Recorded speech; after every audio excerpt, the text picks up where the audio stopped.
Somewhere beneath the quiet farmland on the border of France and Switzerland, there is a ring of tunnel that most of the people living above it will never think about on any given day. It sits about 100 meters under the fields and villages, curving gently under the edge of the Alps, crossing back and forth between two countries without ever announcing itself on the surface.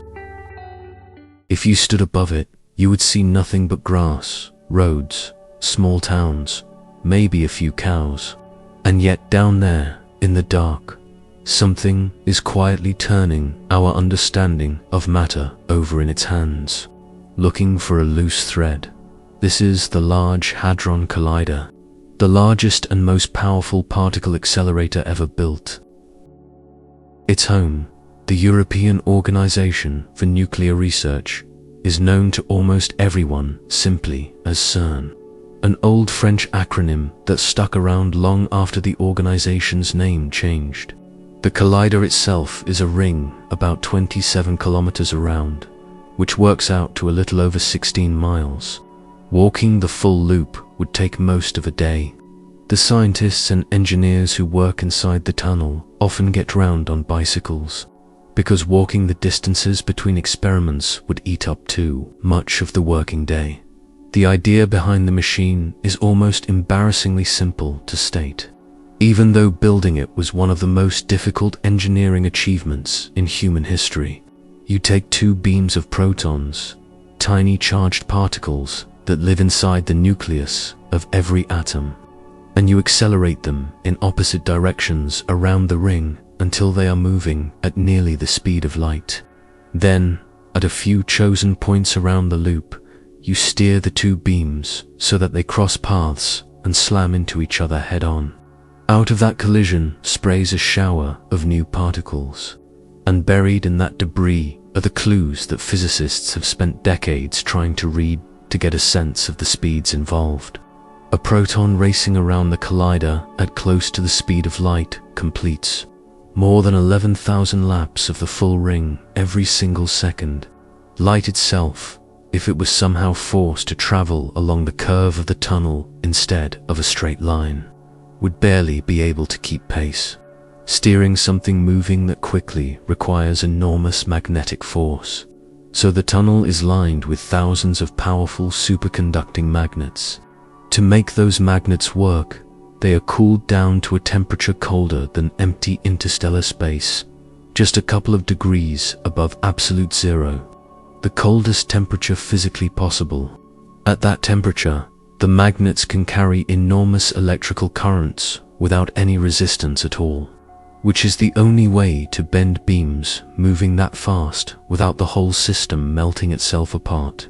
The cooling itself is achieved using superfluid helium, a special state of liquid helium that behaves almost like it has no internal friction of its own, allowing it to flow efficiently through the tight spaces inside the magnet coils and carry heat away fast enough to keep the entire 27-kilometer ring at a stable, uniform temperature. Keeping such an enormous structure this cold continuously, year after year, is itself one of the more understated engineering achievements of the whole facility, requiring a dedicated cryogenic system that ranks among the largest of its kind ever built. When two proton beams finally do meet, the collision is almost impossible to picture. For an instant, smaller than a fraction of a second, the temperature at the collision point spikes to more than 100,000 times hotter than the center of the sun.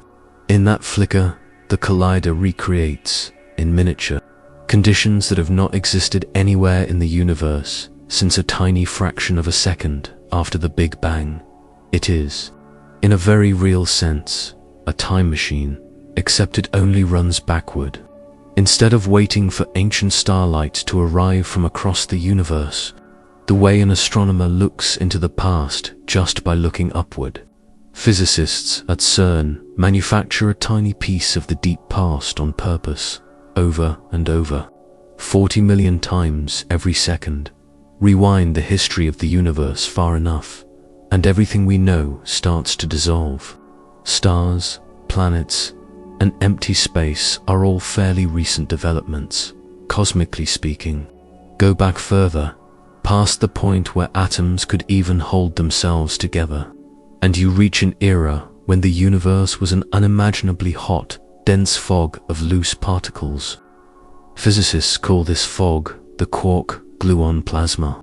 Quarks are the fundamental particles that, under normal conditions today, are locked permanently inside protons and neutrons, held together by a force so strong that a free quark essentially never exists in nature now.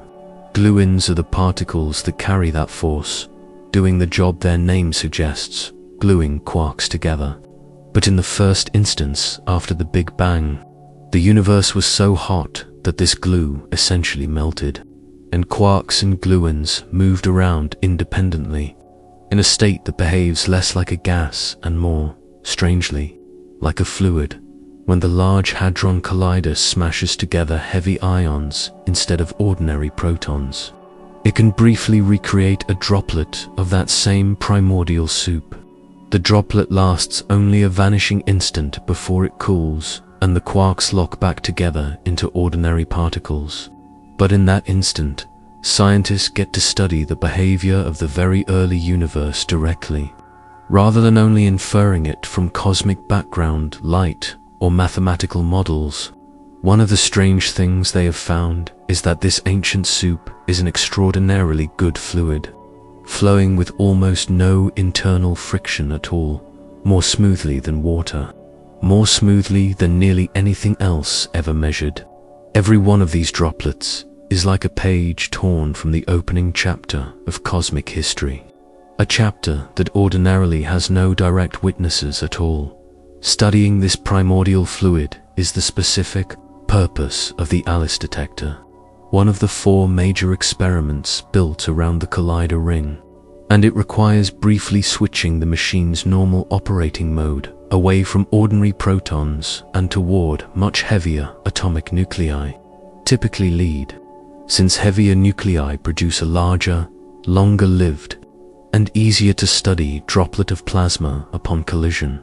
Researchers measure a property called elliptic flow, essentially how the shape of the initial collision region influences the pattern in which particles eventually spray outward, and from that pattern they can infer how easily the plasma flows internally, a property related to viscosity.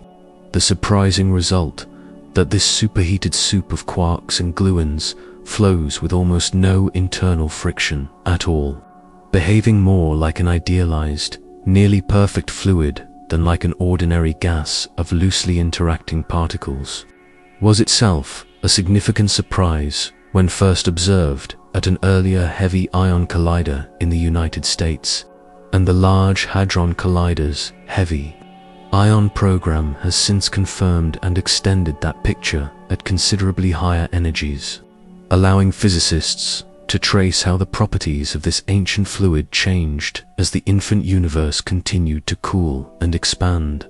CERN itself predates the Large Hadron Collider by several decades.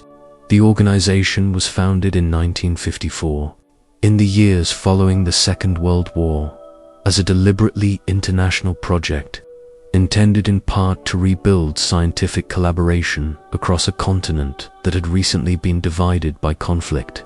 12 founding member states signed on at the start, pooling resources that no single country could easily have justified funding alone, and the membership has grown considerably since then. Over the decades, CERN built a succession of increasingly powerful accelerators on the same site, each one larger and more capable than the last, culminating eventually in the tunnel that now houses the Large Hadron Collider. That tunnel itself was not built from scratch for the current machine. It originally housed an earlier accelerator, one used to produce the W and Z bosons in the 1980s, before being repurposed and outfitted with a new generation of superconducting magnets and detectors to become the collider used today. Construction of the Large Hadron Collider itself took roughly a decade, and it finally began operating in September of 2008, briefly shutting down again within days after a faulty electrical connection caused a serious magnet failure, before resuming stable operation in November of 2009.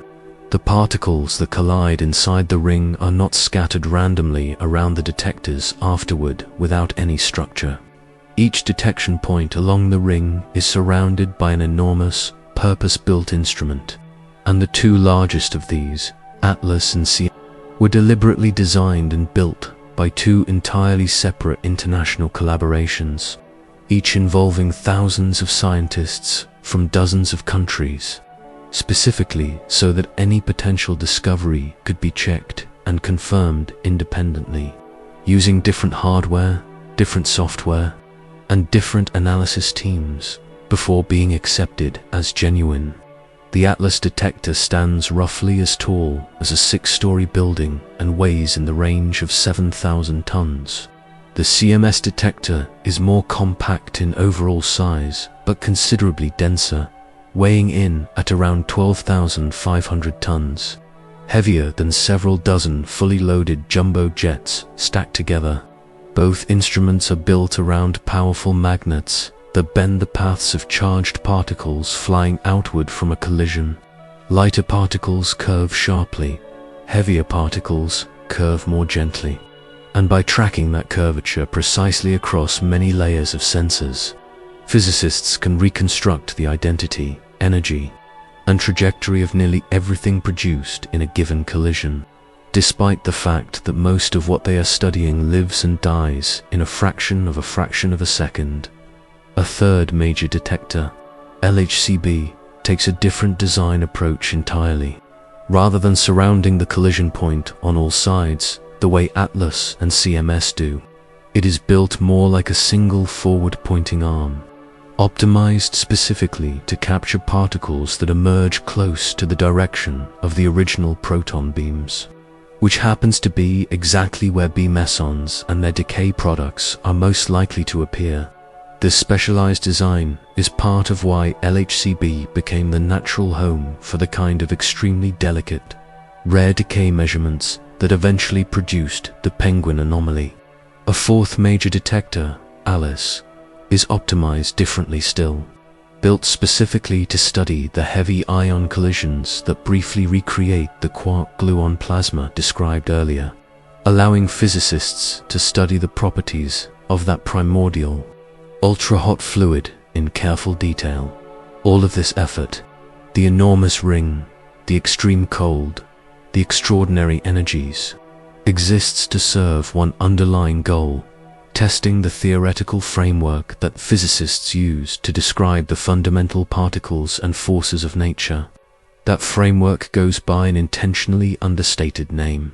It is called the Standard Model of Particle Physics, and despite the plain label, it might be the single most successful scientific theory ever constructed. The Standard Model is, in essence, a parts list and a rulebook for the universe at its smallest scale. It catalogues every known fundamental particle: the quarks that build protons and neutrons, the electrons that orbit atomic nuclei, particles of light called photons, and a handful of more exotic, short-lived cousins that only appear under extreme conditions. It also describes 3 of the 4 fundamental forces of nature: the strong force that binds quarks together, the weak force responsible for certain kinds of radioactive decay, and electromagnetism, the force behind light, electricity, and magnetism. All of these particles and forces fit onto a single chart, not much bigger than a page. And yet that chart accounts for the composition of every star, every planet, and every living thing that we can directly observe. The idea that particles, like protons and neutrons, were themselves built from smaller pieces did not arrive all at once. In 1964, 2 physicists working independently, Murray Gell-Mann and George Devik, proposed that a whole family of particles then being discovered in accelerator experiments could be explained if they were all built from combinations of a small number of more fundamental building blocks. Gell-Mann somewhat whimsically, borrowed the name quark from a line in a novel by James Joyce. At the time, the idea was treated by many physicists as a convenient mathematical bookkeeping device, rather than a description of literally real particles, since no experiment had ever isolated one. That changed by the end of the decade, when experiments firing high-energy electrons at protons found that the electrons scattered off small, hard, point-like objects inside the proton, rather than off a smooth, uniform blob of charge, providing direct experimental evidence that protons really were built from smaller constituent particles after all. Over the following years, physicists identified 6 distinct types, or flavors of quark in total, with names like up, down, strange, charm, bottom, and top, differing enormously in mass, with the heaviest, the top quark, weighing roughly as much as an entire atom of gold, despite still being considered a fundamental, indivisible particle. The Standard Model organizes these 6 quarks, along with the electron, the muon, the tau particle, and their associated neutrinos, into a pattern of 3 repeating groups, usually called generations. Ordinary matter, everything in stars, planets, and living things, is built almost entirely from particles belonging to the very lightest of these 3 generations: the up quark, the down quark, and the electron. The second and third generations, including the beauty quark found inside the B meson at the heart of the penguin decay, and the top quark, are considerably heavier, decay quickly into lighter, more stable particles, and under normal conditions today are found almost exclusively inside high-energy environments like particle colliders or cosmic ray showers, rather than in ordinary matter around us. Why nature bothers to include these 2 additional, apparently redundant, heavier copies of the same basic pattern at all remains one of the Standard Model's own unexplained features. A question sometimes only half-jokingly summarized by physicists asking simply, who ordered that? What makes the Standard Model remarkable is not simply that it describes what we already knew, but that it has repeatedly predicted things nobody had yet seen. In the 1960s and 70s, 3 theorists working somewhat independently, Sheldon Glashow, Abdus Salam, and Steven Weinberg, developed a theory unifying electromagnetism and the weak nuclear force into a single combined framework, now generally called the electroweak theory, work that was later recognized with a shared Nobel Prize. Their theory calculated that certain carrier particles for the weak force, called the W and Z bosons, had to exist, and specified roughly how heavy they should be. A genuinely bold prediction, given that no accelerator at the time was powerful enough to test it. It took until 1983 for an accelerator at CERN, using techniques for producing and colliding antiproton beams developed by an engineer named Simon van der Meer, to finally reach the energies required. And a team, led by physicist Carlo Rubbia, successfully identified both particles at very close to the predicted mass, a discovery that earned Rubbia and van der Meer a Nobel Prize the following year, one of the fastest such recognitions in the prize's history. The theory also predicted a heavy relative of more common particles called the top quark, decades before any machine was powerful enough to create one. It was finally observed in 1995. Time after time, the theory made a bold, specific claim, and time after time, nature obliged. The most famous of these predictions concerns a question that sounds almost too basic to need an answer. Why does anything have mass at all? Why is a bowling ball heavy while a photon of light has no mass whatsoever?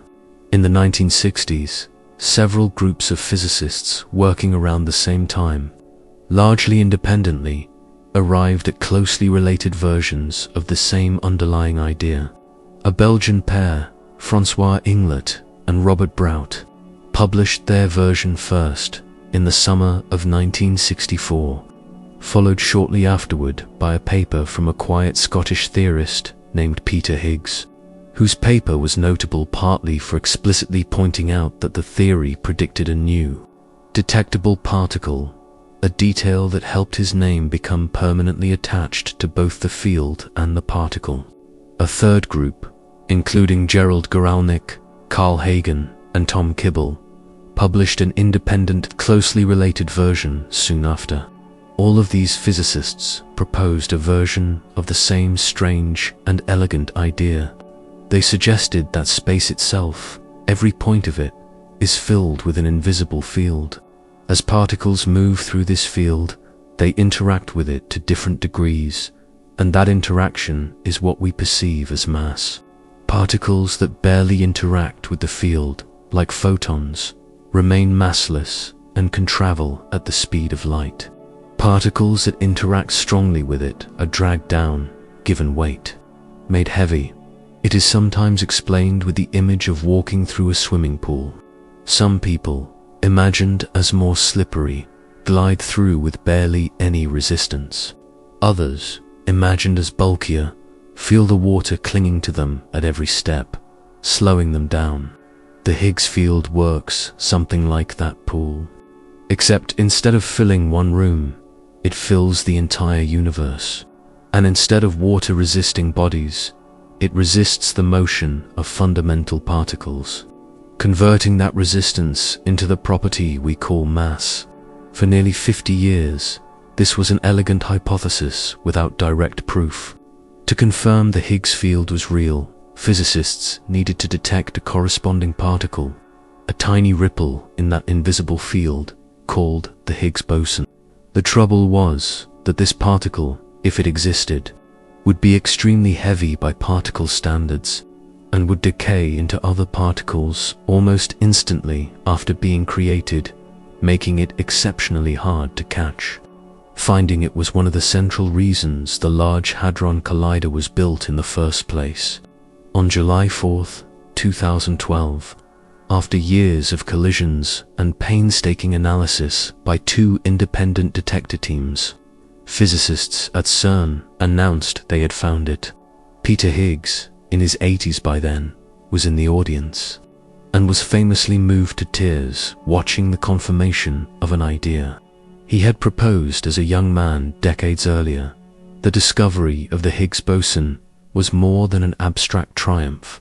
Without the Higgs field, particles would have no mass, and without mass, nothing could ever slow down enough to bind together. Everything would simply move at the speed of light forever, unable to form atoms, unable to form molecules, unable to form stars, planets, or anything resembling the physical world we experience. In an indirect but very real sense, the Higgs field is why matter can clump together into you. And yet, even with this triumph, physicists have never treated the standard model as a finished, complete description of reality. In fact, they are certain it is not. The theory has no explanation at all for gravity, the fourth fundamental force, the one holding you to the floor and holding planets in orbit around stars. It offers no candidate for the invisible substance that astronomers call dark matter, which appears to make up the majority of all the matter in the universe. And it cannot explain why the universe contains any matter at all, rather than nothing but empty space and light. These are not small gaps. They sit at the very center of some of the biggest open questions in all of science. So physicists find themselves in an unusual position. They possess the most accurate, most thoroughly tested theory in the history of their field. And at the same time, they are confident the theory is incomplete, that somewhere in the data there must be evidence of something beyond it, a new particle, a new force, some deeper layer of reality that has simply not yet revealed itself. Finding the first crack in that theory, the first measurement that refuses to line up with the prediction, has been one of the central goals of the Large Hadron Collider. since it first switched on. For years after the discovery of the Higgs boson, that crack refused to appear. Measurement after measurement came back consistent with the standard model, sometimes to a frustrating degree of precision. Then, in a rare and delicate kind of measurement, deep inside years of accumulated data, physicists began to notice something that did not quite behave the way the rulebook demanded. To understand what they found, it helps to understand how particles die, because in physics, almost nothing that gets created in a collision survives for long. Many of the particles produced when protons smash together are unstable, meaning they immediately begin transforming into lighter, more stable particles, a process called decay. An electron can, as far as anyone has ever measured, last forever. But many heavier particles exist for only a fantastically brief moment before falling apart into something else, sometimes lasting less than a trillionth of a second. Nobody can watch a decay happen directly. What scientists can do is study the pieces left behind, and from those pieces, reconstruct what must have occurred. The standard model does not simply say that decay happens. It makes extremely specific predictions about how often a given particle should decay into one set of products versus another, and even about the precise angles and directions those decay products should travel in. When physicists measure thousands, millions, or billions of decays and tally up the patterns, they are, in effect, running an enormous, ongoing test of whether the universe is following its own rulebook. When the counts and angles match the prediction, as they almost always do, it is one more quiet confirmation of the standard model. When they do not match, alarms start to go off. The rarest decays are paradoxically some of the most valuable to study, because a decay that happens only once in a million tries is a very sensitive instrument. If some undiscovered particle exists, one too heavy for the collider to ever produce directly, it could still make its presence felt indirectly, by briefly appearing for an instant inside the machinery of a decay and nudging the outcome slightly off course, the way an unseen hand might tug briefly at a set of scales. A common, everyday decay is like a churning sea where a small disturbance is lost in the noise. A rare, delicate decay is like a still pond, where even a tiny ripple stands out clearly. One particular detector at CERN is built specifically to hunt for disturbances of exactly this kind.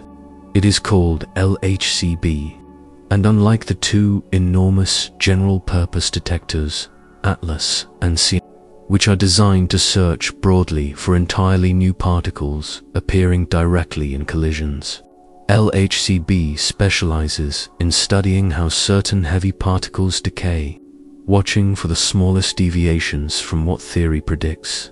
For years, the team running this detector focused on one particular kind of decay involving a particle called the meson.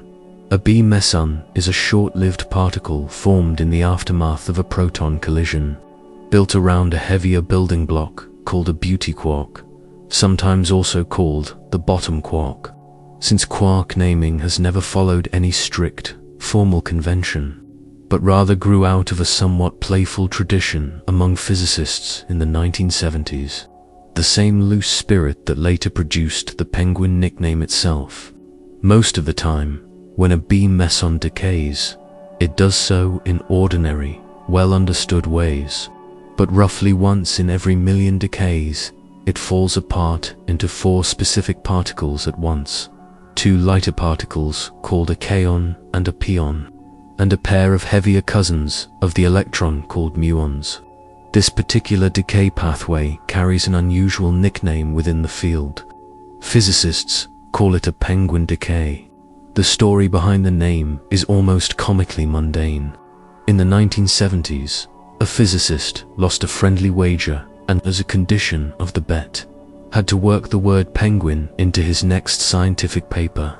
He was studying exactly this kind of decay, and the diagrams physicists used to sketch out particle transformations happened, in his eyes, to resemble a penguin standing upright, with a looping body and dangling legs.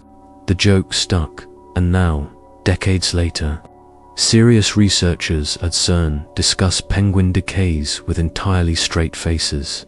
What makes this particular decay such a powerful diagnostic tool is precisely its rarity and delicacy, because it happens so infrequently, and because the standard model claims to predict not just how often it occurs, but the exact angular pattern in which its products fly apart. Any tiny outside influence, any hidden particle or unknown force nudging the process should show up clearly. The way a single pebble dropped into a still pond sends out a visible ripple. That is the whole strategy behind studying it. You may never directly create the hidden influence itself, but you can watch the still pond it disturbs and infer its presence from the ripple it leaves behind. That the LHCb team sifted through an extraordinary amount of data to test this idea, ultimately analyzing information drawn from roughly 650 billion mesons collected over several years of collisions. Out of that enormous pile, they isolated the small sprinkle of penguin decays and studied not just how often they occurred, but the precise angles at which the resulting muons flew away from the collision. When they compared their measurement of those angles to the exact value predicted by the standard model, the numbers did not line up. The mismatch was subtle. The overall rate at which the decay occurred matched the prediction reasonably well. The discrepancy showed up specifically in the angular pattern. In a carefully constructed measurement that physicists sometimes describe informally as an angle score, designed deliberately to strip away messy, hard to calculate details and leave behind a clean, sensitive test of the underlying theory. The standard model predicts one specific value for this angle score. The measured value sat consistently off to one side of that prediction, not wildly so, but stubbornly, and in the same direction, again and again, across repeated measurements. This particular anomaly is not new. It first appeared in data going back to around 2013, when researchers noticed a small deviation and, quite reasonably, suspected it might simply be statistical noise, the kind of fluctuation that tends to fade away as more data accumulates. They gathered more data. The deviation did not fade. In 2016, with an even larger dataset, they checked again, and the same offset persisted, in the same direction, at roughly the same size. A signal that refuses to disappear as data accumulates is either the result of some overlooked flaw in the measurement, or it is telling you something real about nature. By December of 2025, when the collaboration published their most complete and carefully checked analysis yet, built from the largest dataset assembled on this decay to date, the anomaly had not only persisted, it had grown stronger. Combining all of the accumulated evidence, the gap between prediction and measurement reached a statistical significance level that physicists refer to as 4 sigma. To understand why that number matters so much, and why physicists reacted to it with such a careful mixture of excitement and restraint, it helps to unpack what sigma actually measures. In statistics, sigma is simply a way of quantifying how surprising a result is, assuming that ordinary random chance is the only thing happening. Imagine flipping an honest coin 10 times. Landing on 6 or 7 heads would not raise any eyebrows at all. That is well within the range of normal random variation. Landing on 10 heads in a row would be startling. Landing on 100 heads out of 100 flips would make almost anyone conclude something unusual is going on, that the coin itself might not be fair. Sigma puts a precise number on that intuitive sense of surprise. A result at 1 sigma is unremarkable, the kind of small deviation from an expected value that shows up constantly through simple, random chance. comparable to a dart landing an inch off the bullseye. 2 sigma starts to draw a second glance, but nothing more. 3 sigma begins to feel genuinely strange, comparable to a dart landing suspiciously close to the same odd spot several times in a row. For sigma, the level reached by the penguin anomaly corresponds to odds of roughly 1 chance in 16,000 that the result is simply a fluke of random statistical noise. To put that in perspective, imagine a packed stadium of 16,000 people, and imagine that exactly 1 person in that entire crowd is holding a winning ticket. Reaching into that crowd blindfolded and happening to grab the 1 ticket holder is roughly how unlikely it would be for this measurement to be pure coincidence.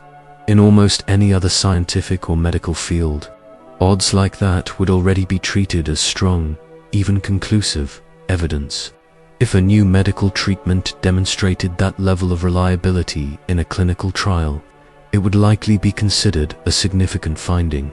But particle physics holds itself to an unusually strict standard, arguably the strictest standard in all of experimental science, to officially declare a discovery rather than simply an interesting hint. Physicists generally require a significance level of 5 sigma, corresponding to odds of roughly 1 chance in a little over 3.5 million that the result is a random fluctuation.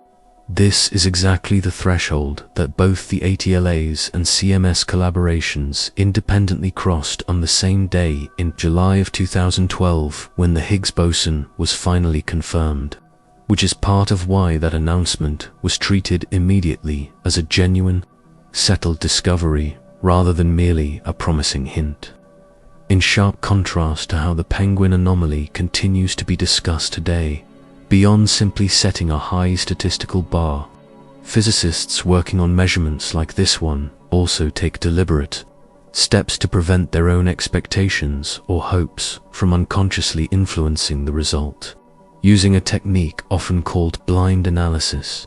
In practice, this means the team develops and finalizes every detail of their measurement procedure, exactly how they will select events, calibrate the detector, and calculate the final angle score, while working with a version of the data that has been deliberately hidden or scrambled in some way, so that nobody on the team actually knows what final answer their procedure will produce. Only after every methodological choice has been locked in and agreed upon does the team unblind the analysis and look at the real result for the first time.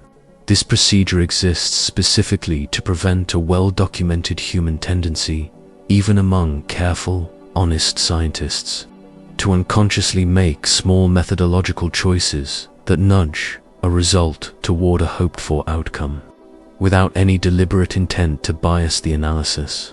Both the LHCb and CMS measurements of the penguin decay were carried out using blind analysis procedures of this kind, which adds meaningfully to the credibility of the result, since it rules out one of the more subtle ways an anomaly could unintentionally be manufactured rather than genuinely discovered. The reason for such an extreme threshold comes down to a subtle statistical trap sometimes called the look elsewhere effect.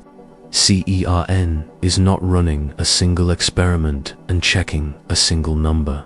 Physicists there are simultaneously running thousands of different measurements, examining countless possible decay patterns, particle combinations, and angular relationships, essentially all the time.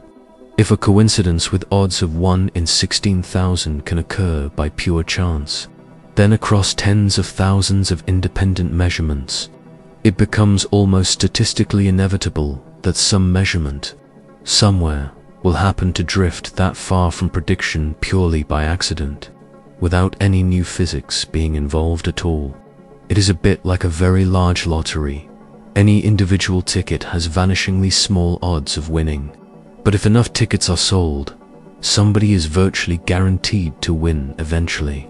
And that win, however striking it looks in isolation, does not mean anything unusual happened. Physicists have been burned by exactly this kind of statistical mirage before, and the memory of it shapes how cautiously they treat every new anomaly. Around 2015, both of CERN's large general-purpose detectors, working independently, noticed an excess of collision events, producing pairs of photons with a combined energy sitting near a particular unexpected value on the mass scale physicists use.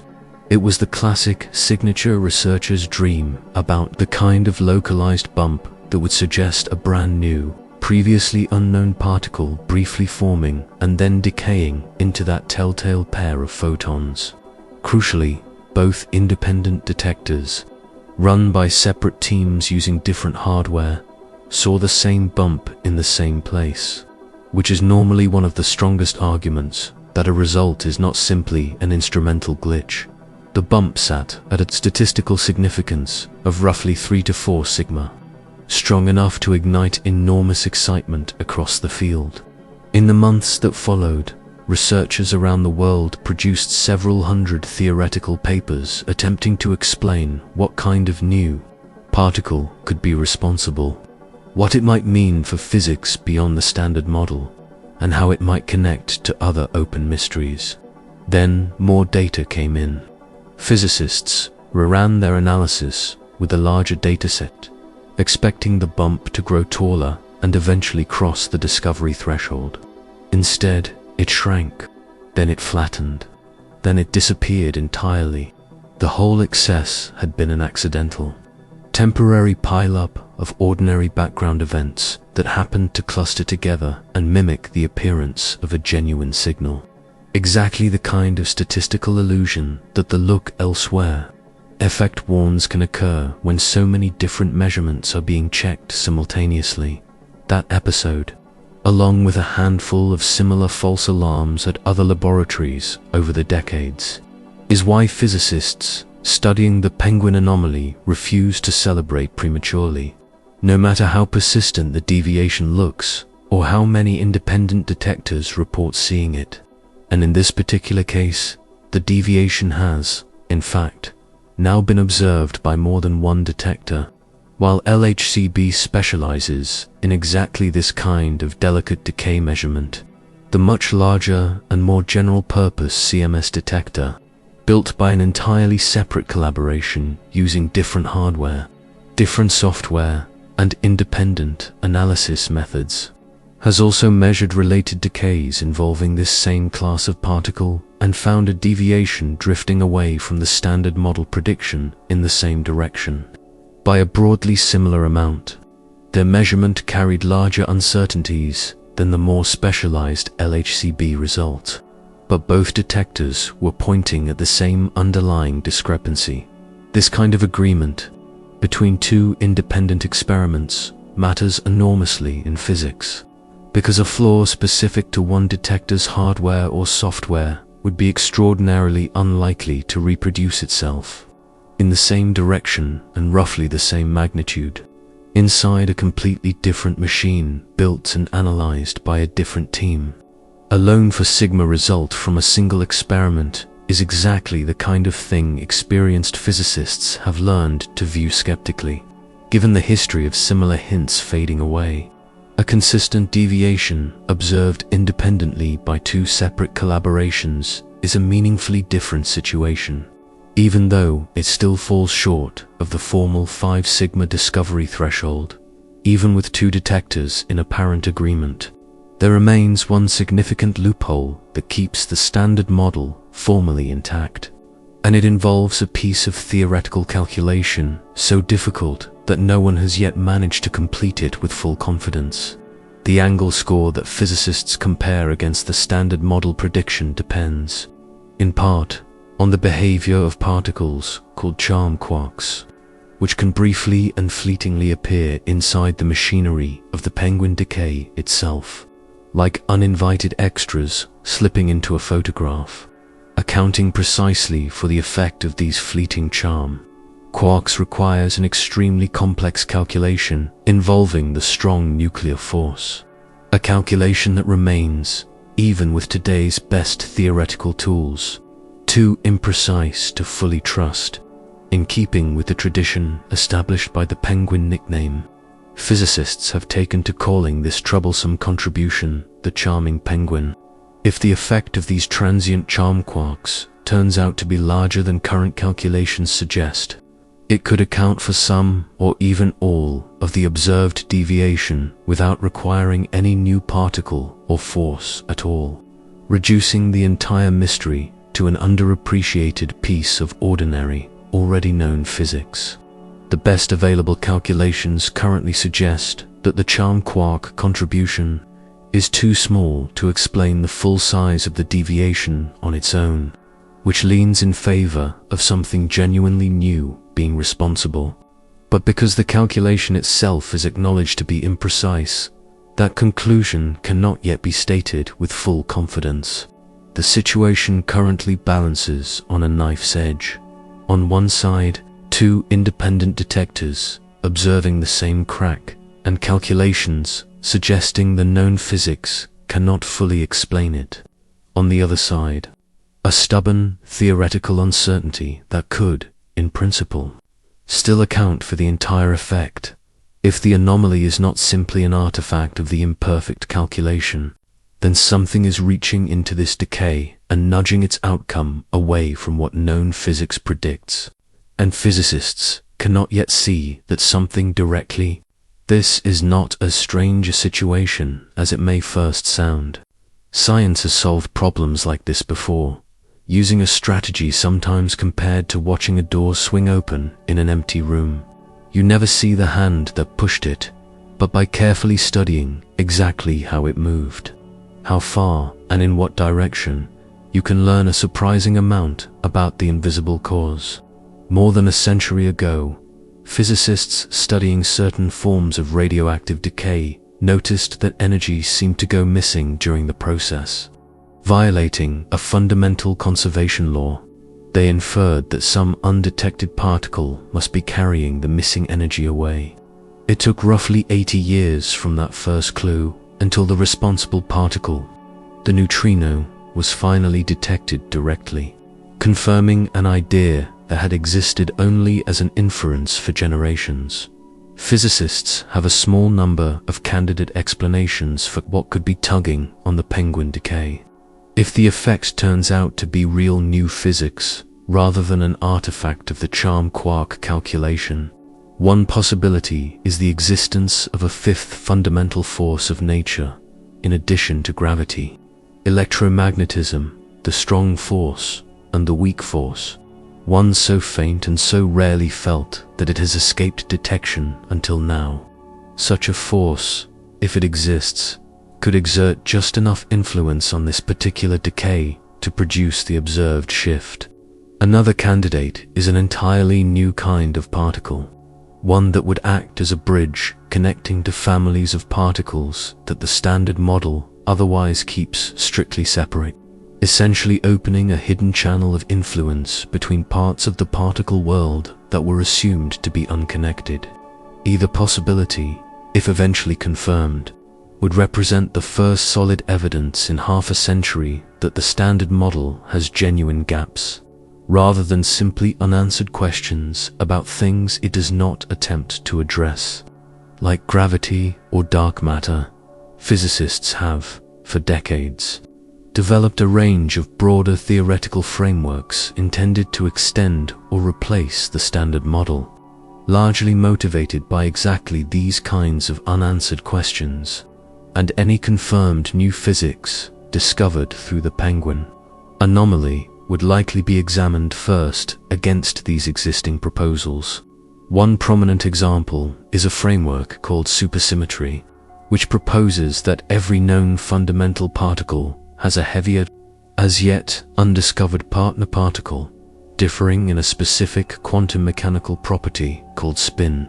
Supersymmetry was originally motivated by a separate theoretical puzzle involving the mass of the Higgs boson, and it also happens to provide a natural candidate particle for dark matter, since the lightest of these hypothetical partner particles would be stable and would interact only weakly with ordinary matter, matching several of the properties dark matter is expected to have. Despite extensive searching, the Large Hadron Collider has not found any direct evidence for supersymmetric partner particles at the energies it has explored so far, which has led some physicists to reconsider or modify the theory, while others continue to view it as a promising direction, still awaiting a machine powerful enough to test it fully. Other proposed extensions include theories involving extraspatial dimensions beyond the familiar three, and frameworks describing entirely new categories of forces and particles under broad umbrella terms like new physics or physics beyond the standard model, a category into which any confirmed explanation for the penguin anomaly would likely fall. The muon itself was discovered decades before physicists had any real use for it, and its discovery is remembered partly for how puzzling and unwelcome it initially seemed. In 1936, Carl Anderson, the same physicist who had identified the positron a few years earlier, was again studying cosmic ray tracks in a cloud chamber when he found evidence of a particle with a mass roughly 200 times that of an electron, but otherwise behaving very much like one. At the time, physicists had a tidy theoretical picture of matter that did not seem to require any such particle, and its unexpected discovery reportedly prompted one prominent physicist to ask, with evident exasperation, who had ordered that, since nothing in the existing theory called for its existence or explained what purpose it served. It took years of further work before physicists properly understood the muon as simply a heavier member of the same family as the electron, one of three generations of particles that the standard model would eventually organize into a coherent pattern, alongside the electron's other heavy cousin, the even more massive and short-lived tau particle, discovered decades later. The particle sitting at the center of this puzzle, the muon, has its own long and curious history of behaving slightly strangely across multiple experiments over the years. The muon is, in most respects, simply a heavier version of the ordinary electron, behaving identically in almost every measurable way except that it weighs roughly 200 times as much and survives, on average, for only about 2/millionths of a second before decaying into lighter particles. Muons are far from exotic or rare. They are produced constantly when high-energy particles from deep space strike the upper atmosphere, and a steady rain of them passes harmlessly through your body and through the ground beneath you every single second of every day. According to the standard model, an electron and a muon should behave identically in every respect except for their difference in mass, a principle sometimes described as lepton universality, the idea that these particle cousins should be treated exactly the same by the fundamental laws of nature, differing only in how much they weigh. Yet across several different experiments over the years, muons have shown small, persistent hints of behaving slightly differently than this principle predicts, wobbling in places theory says they should hold steady. None of these individual hints has, on its own, reached the level of a confirmed discovery, and some earlier anomalies involving muons have indeed faded as more data accumulated, echoing the pattern seen with the phantom bump from 2015. But the pattern of muons showing up repeatedly at the center of unresolved anomalies has become hard for physicists to dismiss entirely. And it is worth noting that the specific penguin decay driving the current excitement produces exactly this particle, a muon pair at the heart of its unusual angular pattern, separate from the penguin anomaly, but relevant to how physicists think about testing the limits of the standard model.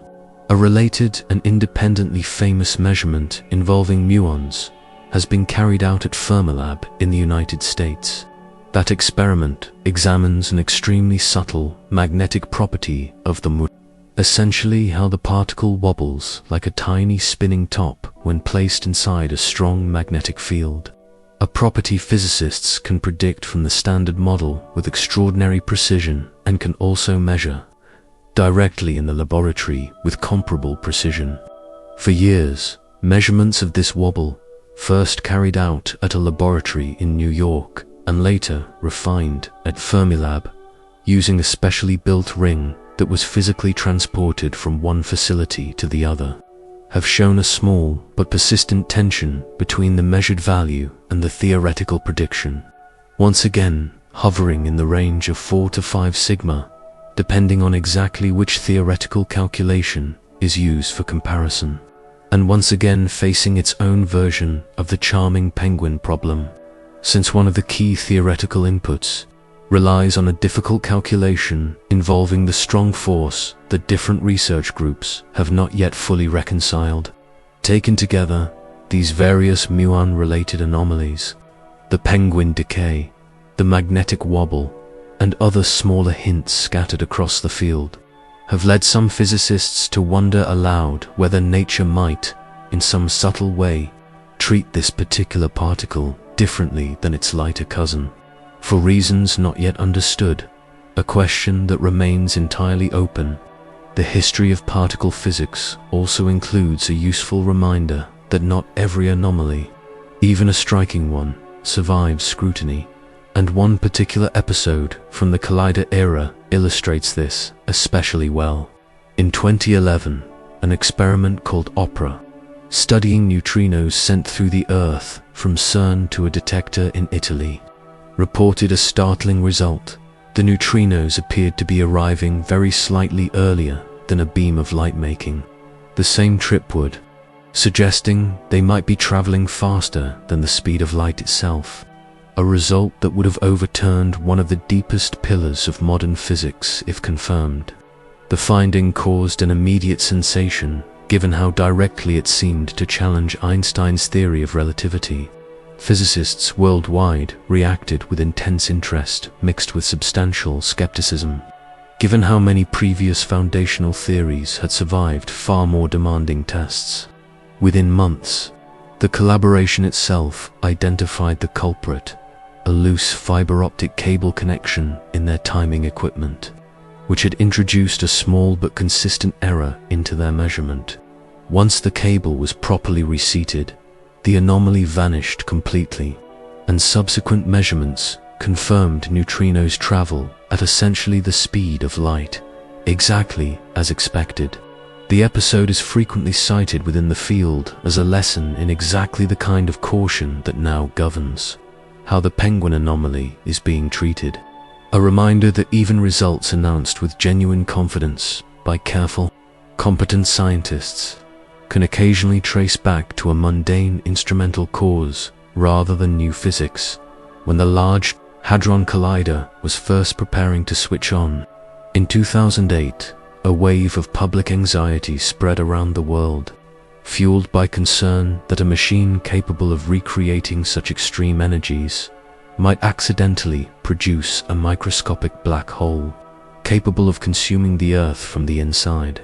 The fear was widespread enough that a small number of lawsuits were filed attempting to halt the experiment before it began. Physicists responded with an argument that, while calm and mathematical in its origin, turned out to be remarkably intuitive once explained properly. High-energy cosmic rays streaming in from deep space strike the Earth's upper atmosphere constantly, and have been doing so for billions of years, at energies frequently exceeding anything the Large Hadron Collider is capable of producing. If collisions at these energies were capable of generating a planet-consuming black hole, that catastrophe would already have occurred, repeatedly, over the entire history of the solar system, and indeed over the history of every star and planet the universe has ever produced. Since none of this has happened, nature itself provides an enormous, ongoing experiment demonstrating that these energies pose no such danger. In addition, physicists noted that even in the extremely unlikely event that a microscopic black hole was somehow created, theoretical calculations suggest it would evaporate almost instantly, far too quickly to interact with any surrounding matter at all. The collider switched on, the Earth continued exactly as it had before. In the years since, the machine has produced genuine, verified discoveries, but nothing resembling the catastrophic scenario that had briefly captured public imagination. Among the genuine discoveries the collider has produced are several categories of particles that, until relatively recently, many physicists assumed could not exist at all, based on a simplified understanding of how quarks combine. For most of the history of particle physics, it was understood that quarks bind together in only two basic configurations. 3 quarks join together to form heavier particles such as protons and neutrons, or a quark paired with its antimatter counterpart, an antiquark, to form a lighter particle. For decades, every particle physicists observed fit neatly into one of these two categories. Then the Large Hadron Collider began finding particles that broke this pattern entirely. The LHCb collaboration, the same team responsible for identifying the penguin anomaly, discovered particles built from 5 quarks bound together in a single structure, a configuration nicknamed the which had been proposed as a theoretical possibility decades earlier, but had never been conclusively observed until data from this collider provided clear evidence. It is worth noting that this was not the first time physicists had claimed to see evidence of a penguin. In the early 2000s, several separate research groups reported tentative evidence for a 5-quark particle, generating considerable excitement at the time, only for those earlier claims to fail to hold up under closer scrutiny with better data. Another entry in the long list of anomalies that faded rather than solidified. The eventual, well-confirmed, pentaquark discoveries made at the Large Hadron Collider roughly a decade later were held to a much higher standard of statistical evidence precisely because of that earlier disappointment, and are now generally regarded within the field as robust and confirmed. Researchers also identified particles built from 4 quarks at once, called tetraquarks, including one unusually long-lived example that survived long enough to be studied in considerably more detail than such exotic structures typically allow. These discoveries did not break the fundamental rules of the strong nuclear force the way the penguin anomaly might eventually break the standard model as a whole. Rather, they revealed that the existing rules permitted a much richer variety of particle combinations than anyone had previously observed in nature, simply because no earlier machine had been powerful enough to produce them. Each new exotic particle offers scientists another data point for refining their understanding of the strong force, the same fundamental interaction responsible for binding ordinary protons and neutrons together. And a better understanding of that force helps sharpen the theoretical calculations, including, potentially, the difficult charm quark calculation underlying the charming penguin problem. Despite this steadily growing catalogue of newly observed particles, physicists remain acutely aware that everything described by the standard model, every quark, every electron, every exotic multi-quark structure ever observed, accounts for less than 1/5 of the total matter and energy content of the universe. The remainder is dominated by something scientists cannot directly see or detect, given the placeholder name dark matter. It does not emit, absorb, or reflect light of any kind, and it appears to pass through ordinary matter with essentially no interaction at all. And yet its presence is inferred with high confidence because of its gravitational effects. When astronomers measure how quickly galaxies rotate, the visible matter alone, the stars and gas that can actually be observed, is nowhere near massive enough to hold those galaxies together at the speeds they are spinning. Without some additional, invisible source of gravity, they should be flying apart. Careful measurements suggest that there is roughly 5 times more of this invisible substance in the universe than there is ordinary visible matter. Dark matter despite making up the majority of all matter in the universe, is still not even the largest overall component of the universe's total energy budget. A separate and largely unrelated mystery, usually called dark energy, appears to account for an even larger share, associated with the observed fact that the expansion of the universe is not merely continuing but actually accelerating over time. A discovery made in the late 1990s that itself earned a Nobel Prize. Unlike dark matter, dark energy does not appear to clump together around galaxies the way ordinary gravitating matter does, and it is generally treated as a separate, largely distinct puzzle from the kind of particle physics questions the Large Hadron Collider is built to investigate.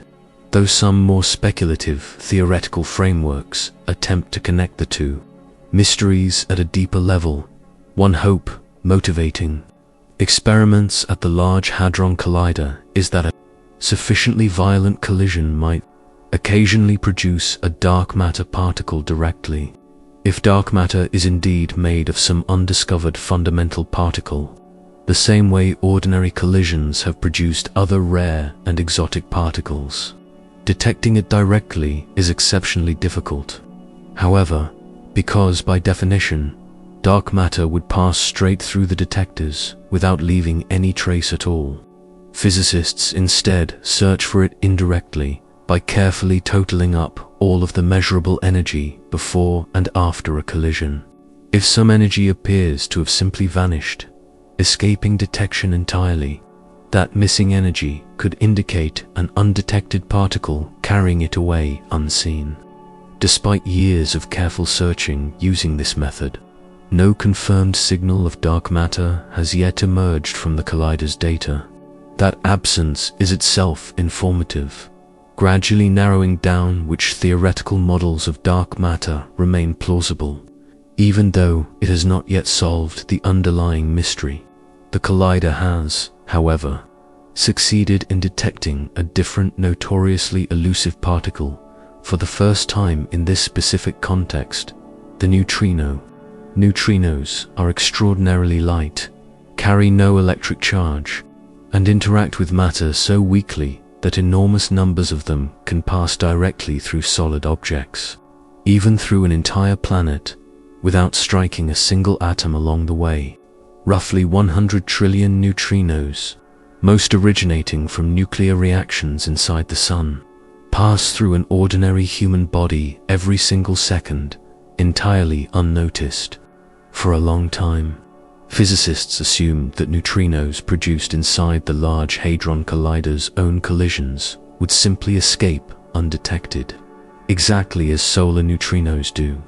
A dedicated experiment eventually solved this problem by placing a specially designed, dense detector directly in the path of neutrinos emerging from one of the collision points, positioned specifically to maximize the tiny chance that an occasional neutrino would actually interact with the material inside it.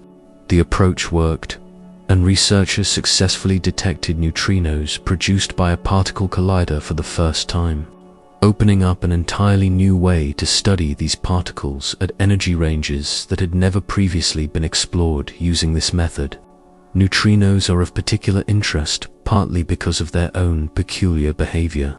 They can spontaneously change from one type into another as they travel, a phenomenon called neutrino oscillation, and some physicists suspect that subtle asymmetries in this behavior between neutrinos and their antimatter counterparts could eventually help explain one of the deepest open questions in physics: why the universe contains any matter at all.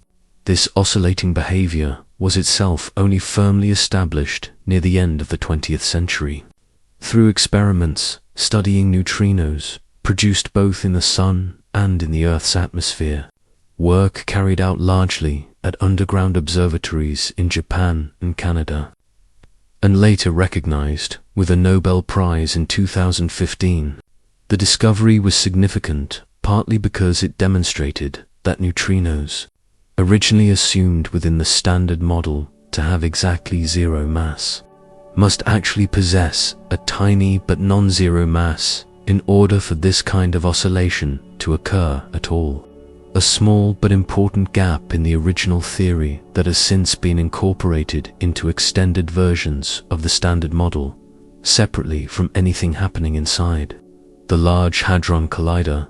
The broader search for dark matter has also proceeded through an entirely different experimental approach, sometimes called direct detection, carried out at underground laboratories shielded deep beneath mountains or in old mine shafts, specifically to block out the constant background noise of ordinary cosmic ray particles.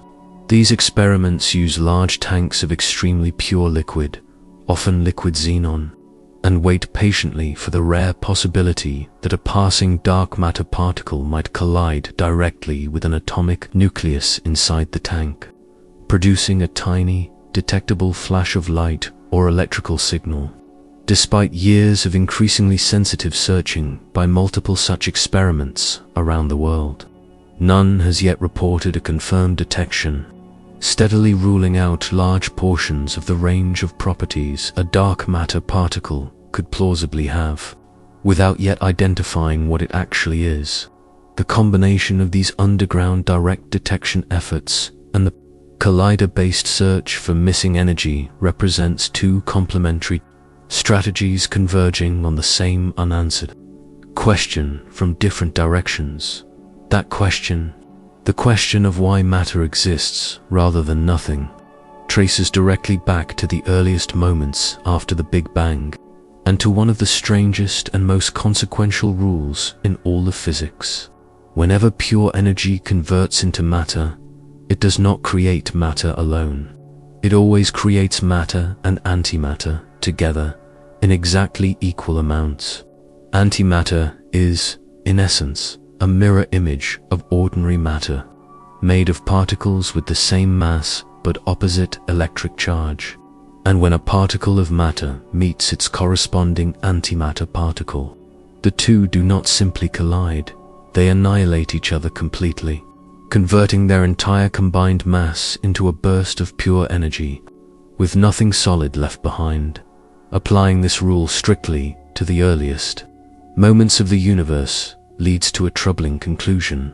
If the Big Bang produced exactly equal quantities of matter and antimatter, as the fundamental laws of physics say it should have, then, as the young universe cooled and particles collided with one another, virtually every particle of matter should eventually have encountered a corresponding particle of antimatter and annihilated it completely, leaving behind nothing but pure light spreading through an empty universe.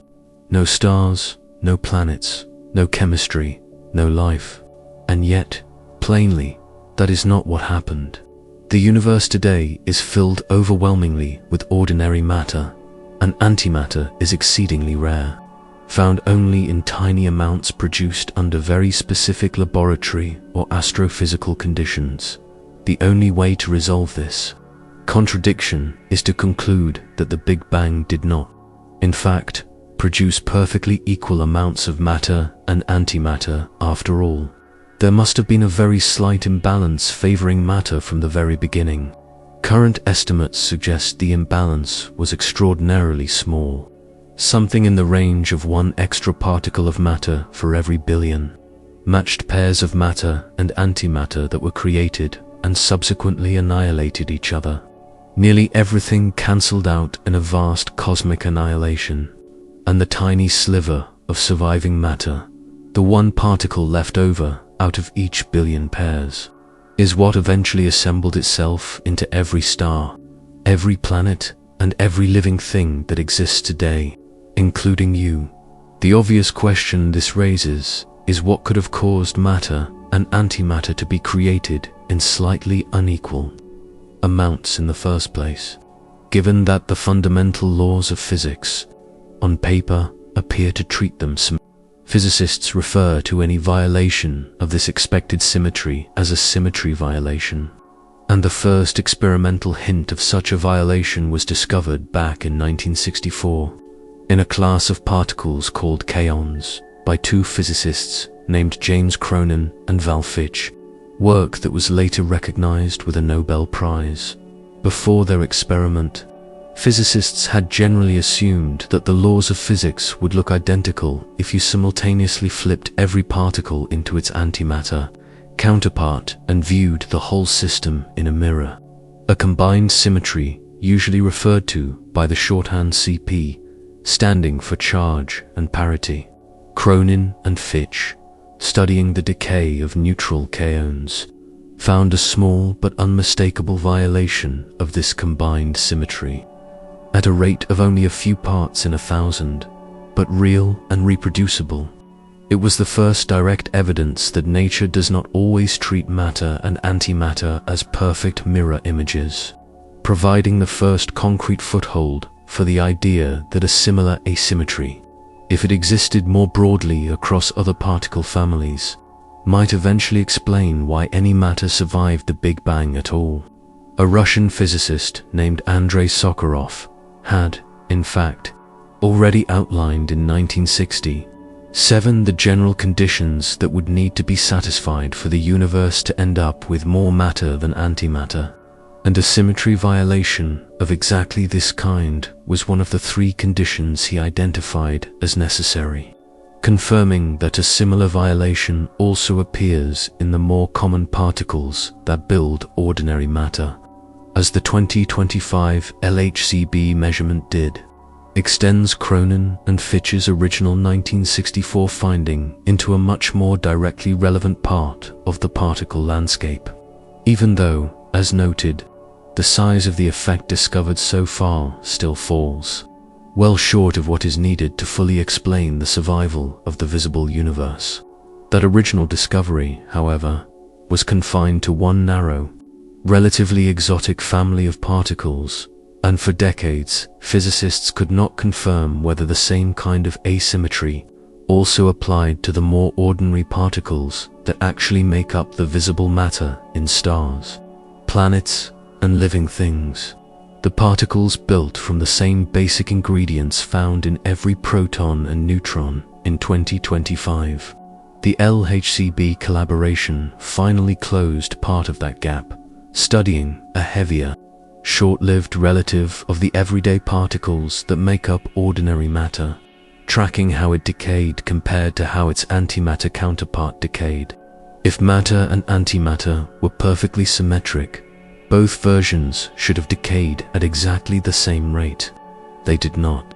Researchers measured a small but statistically significant difference between the decay rates of the matter particle and its antimatter twin, marking the first time this kind of asymmetry had been observed with high confidence in this broader, more fundamental class of particles, the family that directly underlies the ordinary matter making up the visible universe. It was a genuine milestone, confirming for the first time in this particular context that nature really does subtly favor matter over antimatter. The complication is that when physicists measured exactly how large this newly confirmed asymmetry actually is, it turned out to be far too small to account for the survival of the entire visible universe on its own. The effect is real, but nowhere near powerful enough to explain the enormous imbalance needed to leave behind everything we see today. Whatever ultimately tipped the scales strongly enough in favor of matter over antimatter during the earliest moments of the universe remains, for the most part, still unidentified, and finding it remains one of the most actively pursued open questions in fundamental physics. Antimatter was not first discovered inside a collider at all.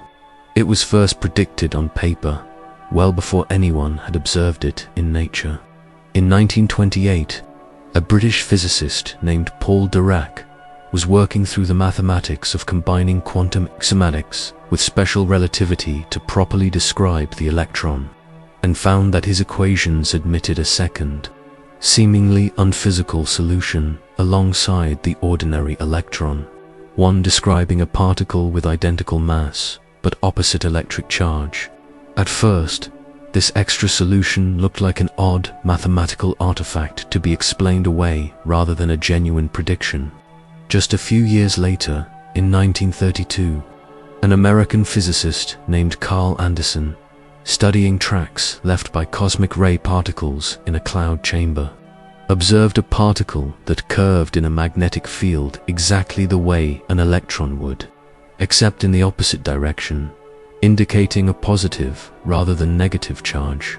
He had found the positron, the antimatter counterpart of the electron, confirming Dirac's strange prediction and establishing, for the first time, that antimatter was a genuine physical reality rather than a mathematical curiosity. Antiprotons, the antimatter counterpart of the proton, were not observed until 1955, requiring a purpose-built accelerator powerful enough to create them. And it took decades more before physicists were able to combine antiprotons and positrons together into complete atoms of antihydrogen, the achievement that eventually made possible the anti-gravity test described earlier. Antimatter itself, aside from its cosmological significance, is also one of the strangest substances that scientists have learned to work with directly, precisely because of how thoroughly it destroys itself upon contact with ordinary matter. If even a small quantity of antimatter, roughly equivalent in mass to a paperclip, could somehow be brought into contact with an equal quantity of ordinary matter, the resulting energy release would rival that of a large nuclear weapon, converting essentially the entire combined mass of both samples directly into energy, with none of the inefficiency that limits conventional explosives or even nuclear reactions. In practice, though antimatter is exceedingly difficult and expensive to produce, and only ever exists in vanishingly small quantities, a handful of particles created and studied one at a time under extraordinarily careful laboratory conditions. If every scrap of antimatter that has ever been deliberately manufactured by human beings across the entire history of the effort was somehow combined and converted into usable energy all at once, it would not be enough to power a single household light bulb for more than a few minutes. The greatest practical challenge in studying antimatter is not creating it, difficult as that is, but containing it afterward, because antimatter cannot be allowed to touch anything at all, since every ordinary surface is, by definition, made of matter, and any contact means instant annihilation. Physicists solved this problem using an ingenious approach sometimes called a magnetic bottle, a container with no physical walls whatsoever, relying instead on carefully shaped magnetic fields to suspend antimatter particles in the empty space at the center of the trap, holding them in place the way an invisible hand might cradle a fragile soap bubble without ever actually touching it. At a dedicated facility at CERN, sometimes informally called the antimatter factory, researchers slow down antiprotons and combine them with the antimatter counterpart of the electron, to produce atoms of antihydrogen, the antimatter mirror image of the simplest and most common element in the universe. This work has been carried out over roughly 2 decades by a collaboration known as Alpha, one of several dedicated experiments operating at CERN's antimatter facility. In the collaboration's earliest years, simply producing a handful of antihydrogen atoms at all was considered a significant achievement, and the atoms typically survived inside the trap for only fractions of a second before escaping and annihilating. Through steady, incremental improvements to the magnetic trapping technology, the cooling systems used to slow the antiprotons and positrons before combining them, and the overall stability of the apparatus, the achievable trapping times gradually extended from fractions of a second to several minutes, and eventually to the roughly 16-minute mark. An extraordinary achievement given how easily a single stray disturbance, a tiny vibration, a stray magnetic fluctuation, or a slight thermal shift can destroy the trapped atom entirely. Holding antihydrogen steady for extended periods finally allowed physicists to attempt an experiment that had been proposed, debated, and left untested for nearly a century, dropping an atom of antimatter and observing which way it falls. Because antimatter is, in so many respects, a mirror image of ordinary matter, with reversed electric charge and reversed other properties. Some physicists seriously entertained the possibility that its response to gravity might also be reversed, that it might fall upward rather than downward, a phenomenon sometimes informally described as anti-gravity. Testing this idea directly proved extremely difficult, because the magnetic fields used to trap antimatter are vastly stronger than gravity, meaning any subtle downward or upward drift caused by gravity alone would ordinarily be completely swamped by the trapping forces. Researchers eventually devised an experiment using a tall, vertically oriented trap, gradually and carefully weakening the magnetic confinement at both the top and bottom simultaneously, until gravity itself became the dominant remaining influence on the trapped anti-hydrogen atoms. As the confinement weakened, scientists observed where the escaping atoms ultimately struck the walls of the apparatus and annihilated. The overwhelming majority, roughly 8 out of every 10 atoms, fell downward, in the same direction that ordinary matter falls under gravity. There was no upward drift, no evidence of anti-gravity. This settled, with direct experimental evidence for the first time, a question that had remained open for nearly 100 years. Antimatter responds to gravity in exactly the same way ordinary matter does. The result closed off one particular, long-speculated explanation for the missing antimatter in the universe, ruling out the idea that antimatter might simply have drifted away somewhere due to a reversed gravitational response, while leaving the underlying mystery of the matter-antimatter imbalance itself still fundamentally unresolved, despite being one of the most dangerous and unstable substances known to physics. Antimatter already plays a quiet, beneficial role in modern medicine. Inside a piece of equipment found in many hospitals around the world, the positron emission tomography scanner, more commonly known as a PET scanner. The technique relies on introducing a small, carefully controlled, medically safe quantity of a substance into a patient's body, one that naturally emits positrons, the antimatter counterpart of the electron, as it breaks down. Inside the body, these positrons travel only a very short distance before encountering an ordinary electron, at which point the two annihilate each other, releasing a pair of high-energy photons that travel outward in exactly opposite directions. A ring of detectors surrounding the patient captures these paired photons and uses the information to reconstruct precisely where inside the body the annihilations are occurring. Since cancerous tissue tends to be more metabolically active than surrounding healthy tissue, it often absorbs more of the introduced substance and produces a correspondingly higher concentration of annihilation events, effectively lighting up on the resulting scan and helping doctors locate tumors that might otherwise remain hidden.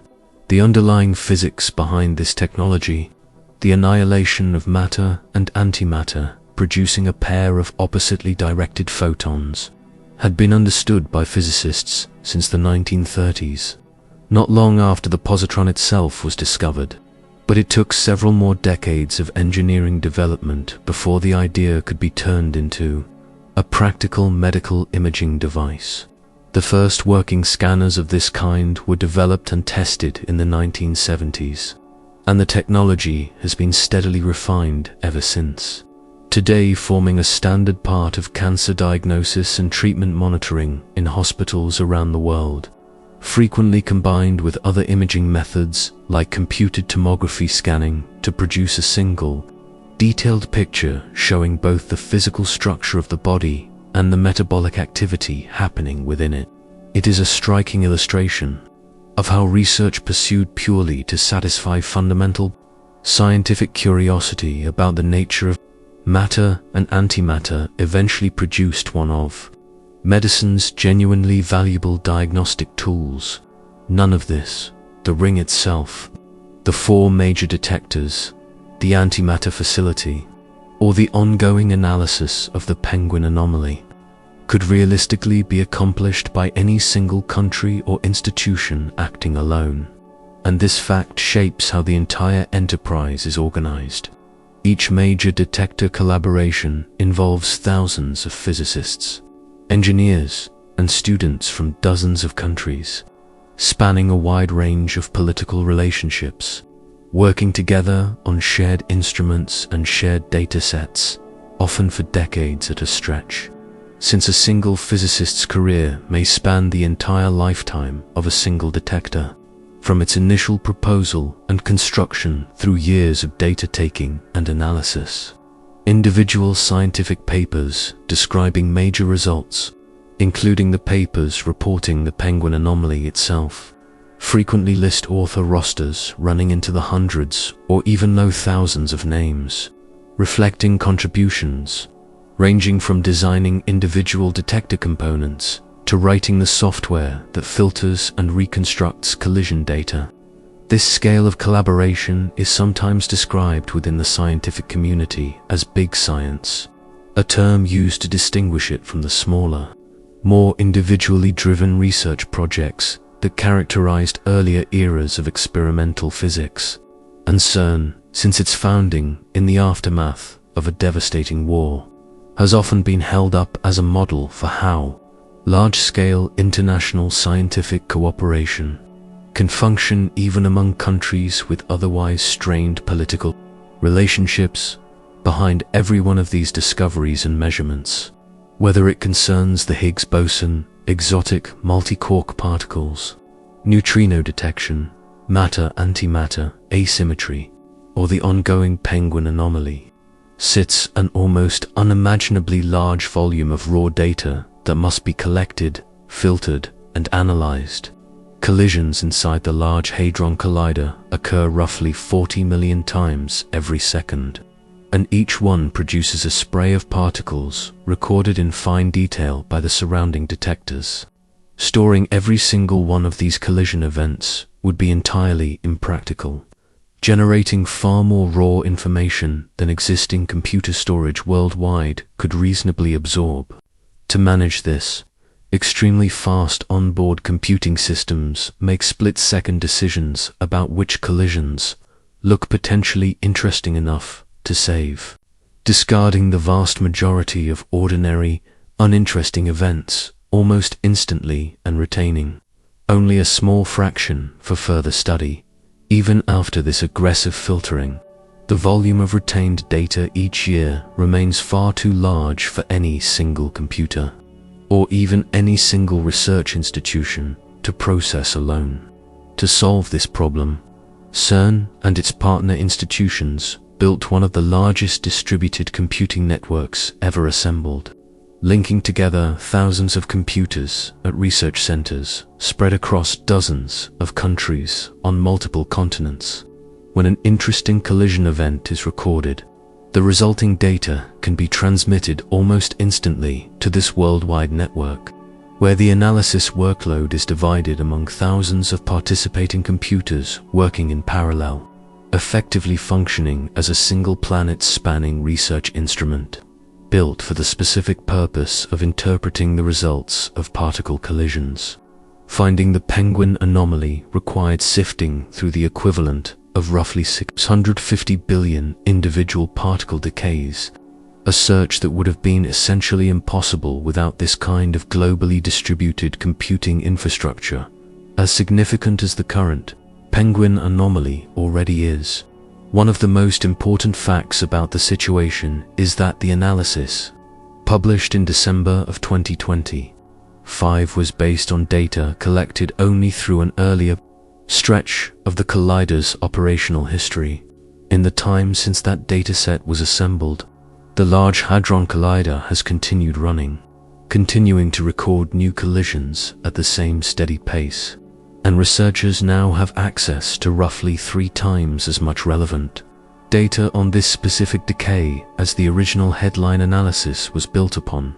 That expanded dataset already exists, sitting in storage, waiting to be analyzed in full. This detail matters enormously, because it directly determines how the story is likely to unfold in the near future. If the observed deviation is ultimately the result of some subtle statistical fluctuation or an overlooked systematic issue with the measurement, the pattern established by earlier false alarms, including the vanished 2015 bump, suggests that adding substantially more data should cause the anomaly to shrink back toward the standard model prediction or disappear altogether. If, on the other hand, the anomaly reflects something genuinely new happening in nature, then adding more data should cause the deviation to grow larger and become more statistically significant, potentially crossing the formal 5 sigma threshold, required for physicists to describe it as an established discovery rather than a promising hint. Researchers are actively working through this expanded dataset now, and the outcome of that ongoing analysis, one way or the other, is expected within the coming years. Rather than requiring the construction of an entirely new experiment or facility beyond simply analyzing existing data more thoroughly, the Large Hadron Collider itself is scheduled for a significant upgrade in the coming years, designed to substantially increase the rate at which it produces high-quality collision data, providing an even larger pool of information for testing anomalies like this one, along with many other ongoing measurements across the field. Looking further ahead, physicists and engineers have also begun seriously discussing the design of an entirely new, even larger successor machine, sometimes referred to in planning documents as a future circular collider, envisioned with a tunnel roughly 91 kilometers around, more than 3 times the circumference of the current facility. A larger ring would allow particles to be accelerated to substantially higher energies before colliding, potentially opening access to entirely new categories of particles and phenomena that remain out of reach of the current machine. Such a project would represent an enormous undertaking, requiring decades of planning, immense financial investment, and coordinated international cooperation, and there are legitimate, ongoing debates within the scientific community and among funding governments about whether the potential scientific returns justify the substantial cost. These are the kinds of open, honest questions that accompany any proposal to push the boundaries of large-scale scientific infrastructure. This proposed future circular collider is not the only large-scale successor machine under serious discussion within the field. A separate, competing design, generally called the International Linear Collider, would take an entirely different geometric approach, accelerating particles along a long, straight path rather than around a closed ring, and would most likely collide electrons and positrons rather than protons, offering cleaner, more precisely controlled collisions at the cost of somewhat lower maximum energy. A version of this linear design has been proposed for construction in Japan, though funding decisions there have proceeded slowly. China has separately discussed its own proposal for a large circular collider, raising the possibility that leadership in this particular area of fundamental physics could shift geographically over the coming decades, depending on which projects ultimately secure funding and political support. Whichever design or location eventually moves forward, the underlying motivation remains the same: the deepest remaining questions in particle physics, including whatever ultimately explains the penguin anomaly if it survives, appear to require pushing beyond the energies and precision available at the current generation of machines. If the penguin anomaly does eventually cross the 5 sigma threshold and hold up under continued scrutiny, the consequences for physics would be significant. It would represent the first confirmed departure from the standard model in the roughly 50 years since the theory reached its modern form, opening the door to genuinely new particles, forces, or underlying structures of reality that theorists have long suspected must exist but have never been able to confirm directly. It could also offer new inroads into some of the other major unsolved mysteries connected to it: the true nature of dark matter, the underlying cause of the matter-antimatter imbalance, and the long-term puzzle of why gravity does not fit neatly into the same theoretical framework as the other three fundamental forces. New anomalies often do not resolve in isolation. A confirmed crack in one part of a well-established theory frequently provides clues that help illuminate other seemingly unrelated open questions elsewhere in the same field. At the same time, physicists remain fully prepared for the alternative outcome, one in which additional data reveals that the anomaly was, after all, the product of an incompletely understood theoretical calculation, most likely the persistent uncertainty surrounding the so-called charming penguin contribution, rather than a genuine sign of new physics. If that turns out to be the case, it would not represent a failure of the scientific process, but rather an example of that process functioning exactly as intended, insisting on rigorous, independently confirmed evidence before accepting a dramatic new claim. Regardless of how tantalizing that claim initially appeared, either outcome adds meaningfully to scientific understanding. Confirmation would open an entirely new chapter in fundamental physics, while a null result would sharpen physicists' confidence in exactly how robust the standard model truly is, and clarify how carefully similar statistical hints must be treated going forward. For now, the situation remains open, unresolved, and closely watched. A persistent 4 sigma deviation in an extraordinarily rare particle decay, observed independently by 2 separate detector collaborations, sits just below the formal threshold required to declare it a confirmed discovery, held back partly by an unresolved theoretical calculation that cannot yet be trusted with full confidence. A far larger body of relevant data than was used in the original headline analysis already exists and is currently being examined. Analyses of this kind typically take many months to complete properly, since every step, from selecting which collision events to include, to calibrating detector responses, to running the blind analysis procedure described earlier, has to be checked and rechecked before a collaboration is willing to publish a result that the rest of the field will scrutinize closely. It is reasonable to expect an updated measurement incorporating the larger dataset within the next few years, though particle physics collaborations have historically been reluctant to commit to precise timelines for results this sensitive, preferring to let the analysis take exactly as long as careful verification requires, regardless of how this particular anomaly ultimately resolves. The broader effort continues on many fronts at once. Physicists continue studying the leftover imbalance between matter and antimatter, hunting for whatever additional mechanism, beyond the small effect already confirmed, might account for the survival of the visible universe.